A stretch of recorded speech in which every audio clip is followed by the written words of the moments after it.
Managing negative reactions to change. Change is a constant these days, and the size of change is getting greater and greater as we go forward. And therefore, all of us, in some regard or another, are going to be concerned with managing change, and in particular, managing people's reactions to change. And those aren't always positive. In fact, much of the time, they can be very negative. So I want to take you through an 8-step process to manage people through what we call the negative change curve. It starts with stability. In other words, people are going about their day-to-day work, their life, in a situation that is a norm for them, they're accustomed to it, and they're quite happy and satisfied with it. And then you come along and you communicate a change. And the first thing that happens, following on from this state of stability, is that they will probably go into a situation where they experience shock. They're not expecting it. It's come out of the blue. They're confused by it. And they're not at all happy because perhaps they don't see the real reason for it. And they visibly show shock. And moving on from that, they go into the next step, which is what we call denial. Disbelief. This can't be the case. This won't happen. There's no need for this. It'll run out of steam. And basically what people are doing is putting their heads in the sand, and they are firmly believing that this is just not going to be the case going forward. They're in denial. But then, of course, there is further evidence of the change.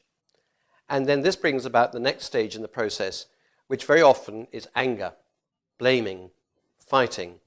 This is unjust, this is unfair, it's not necessary. People feel frustrated because it's not going to go away. They feel hurt because their situation is going to be disturbed, perhaps a very great deal. And they blame those for introducing it, but also they blame people perhaps who are nothing to do with it. And they out their emotions, very often out of work, on family and friends. So that's the stage we call anger, blaming, fighting. This then leads to another step. The next step is bargaining, in which they will try perhaps to come back and bargain the size of the change, the degree of change, the scale of change, and try and limit it, and perhaps try and defer it. And of course, it doesn't go away, and this is an attempt to try and moderate the degree of change, and often that's not going to happen. That then leads to depression or mourning. This can be a physical, almost, withdrawal from the job. People don't engage. They sit on their own. They're quiet. They are quite definitely in a state of mourning the past and not really welcoming the future. The full weight of the change at this point has sunk in, and the reality of the future has also sunk in. The next step is what we would call testing. In other words, people return to the thought about the change that is happening, and they test their understanding of it, particularly as it relates to them. And they're beginning to put out feelers as to possibly I could cope with this, what actually is going to be involved in it. And then they go through this testing phase when they embrace the change finally, and they will probably come into a state which we call reluctant acceptance. In other words, they still are not going to like it, but they have got to a point of accepting it and understanding they're needing to be involved in it. What's your role at each step of the process? Well, at the start, expect the shock and try and offer the benefits of the change to the individuals right at the outset. If they're going to go through denial and disbelief and anger, blaming, fighting, let them express those emotions.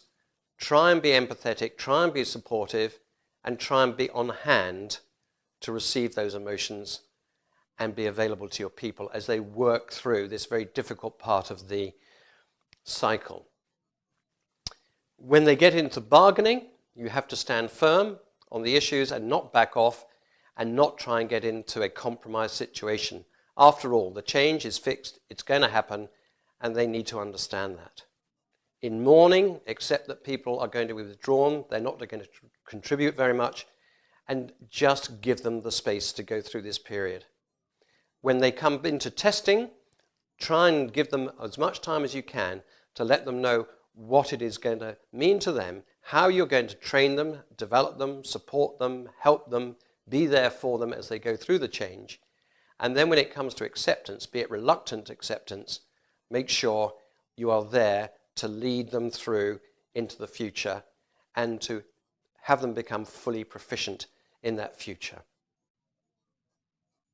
So that's the negative change curve and how you can expect the different reactions from people at each stage of the curve and how you can bring them through as effectively as you can to accept the change and embrace it in the longer term.